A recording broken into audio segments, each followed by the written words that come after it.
So you're doing a radio show with Tim, Encounters. I am. We Encounters Paranormal Radio.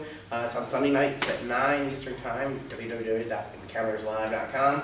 And it's a lot of fun.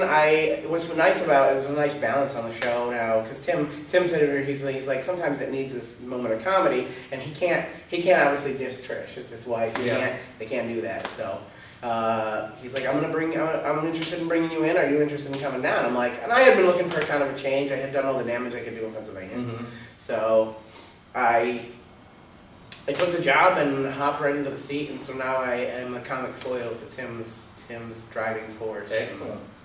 Nice well, just a couple things. First, what is your worst experience ghost hunting? Worst experience. Worst experiences in terror, or worst experiences in just awful? Just awful. Just awful? Okay. I did a college investigation, and the people insisted that there were elves in the hall. You don't get many elves. I did first time for elves. And these kids insisted that they were seeing these elves and that they were shooting wands at them. And I'm like, what? Where was this at? At a college up in northeastern Pennsylvania, Keystone College. That's nice. That should be in their brochure. Yeah. Oh, you think so? I mean, I had a college and I had elves. So did you find the elves? I did not find it. I didn't even find any traces of elves, but I did find evidence of heavy narcotics. I mean, do they respond to EVPs? Cookies. Cookies. Do they like cookies? Primarily cookies. Yeah, they like the Keebler elf cookies. They love them. They try to stick to their own brand. They're not a big fan of Chips Ahoy, so they like the Keebler. Awesome. All right. What's your best experience ghost? My best experience ghost hunting. I did this case. I don't do a lot of house cases just because I don't want to damage somebody's house. Yeah. And or their family. So. I did this house case, and I just went in and I kind of talked to the family, and I got them on the right track. They had some marital problems that were going on, and they mostly felt like nobody believed them and that they were crazy. And I went and kind of reassured them, and I did nothing really more than talking to them and kind of help them understand in their own minds that it was okay what they were experiencing, and that we were going to be okay, and we'd find a way to fix this. And it worked out, and they were really happy with the whole experience. And to have somebody tell you, like, come to you later and tell you it was one of the most positive experiences of their life, that's kind of I like that. I like being able to turn this negative situation into a positive. So for me, it was a lot of fun. Now, I'm wondering if you can share this. You told me a story last year that has stuck with me. Okay. And it's just such a fascinating, interesting story about you helping someone. As I recall, it was a man whose daughter no longer wanted to stay with him. Can you tell that story? Yeah, because that story is I've told that story to several people. That's just an amazing story, and that was you really helping someone too. Mm-hmm. So if you can tell us that that was actually the first house case I ever did. It was in Scranton, well, near Scranton, Pennsylvania, and the husband and wife got a divorce. We're in the process of getting a divorce, and about 6 months prior to that, their young daughter, she was probably 7 or 8, started having a man appear, or the apparition of a man appear to her at night, saying dirty things to her, climbing into her bed, really inappropriate things. And my friend that I was telling you, he was the one that got me to speaking at the University of Scranton. The guy came to the university looking for somebody who might help.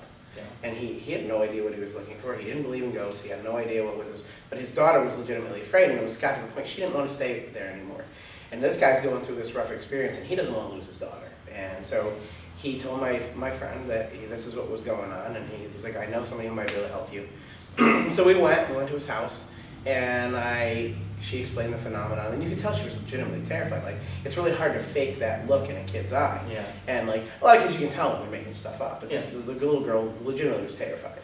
And I asked them the standard questions, trying to see if there were abuse issues going on, any substance abuse, any emotional problems.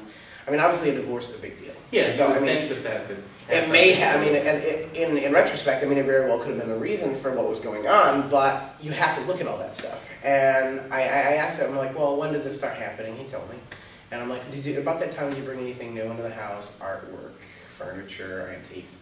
And he's like, oh, we got this armoire. and I asked to look at the armoire, and I'm like, oh, you can tell it was old, and I mean, I didn't really feel evil, but I'm just like, well, what do you know about this? What do you know about this?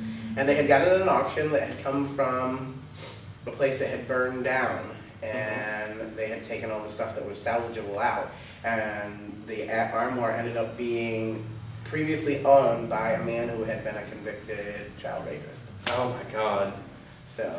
And as soon as they got rid of the armoire, we took the armoire out of the house. We took it to the dump. I don't really know. Which I think was appropriate. Yeah, I mean, we took it to the dump, and things stopped for the family. So that's amazing. That's amazing. Because see, you rarely get that cause and effect in the paranormal, and that's one of the hooks to that. I was just like amazing. lucky. Like, I mean, it just happened to be. I mean, was the armoire the main cause of it? Probably not. I mean, there was a lot of emotional stuff going on in the house, but I mean, I do think it was part of it. And I mean, there were some things that did coincide with each other that I think. What have you got going on? What are your future plans, man? I've got some big stuff. I can't really talk about too much of it. I signed a non-disclosure agreement. Non-disclosure agreement. That sounds good. So that sounds like you need to Google Jason Gowin pretty often. That's what that sounds like to me. So Nathan's going over to Sean Burris, and I have something pretty big going on. Excellent. Pretty excited. Hopefully it's not going to be so big that you won't come back to Haunted Hickory. I will never miss Haunted Hickory unless I physically cannot get here. I love this event. So. We absolutely love having you here. Thanks for showing up. Of course, You're a good personal friend of mine. You guys are like family. Thank you very much, man. Thanks.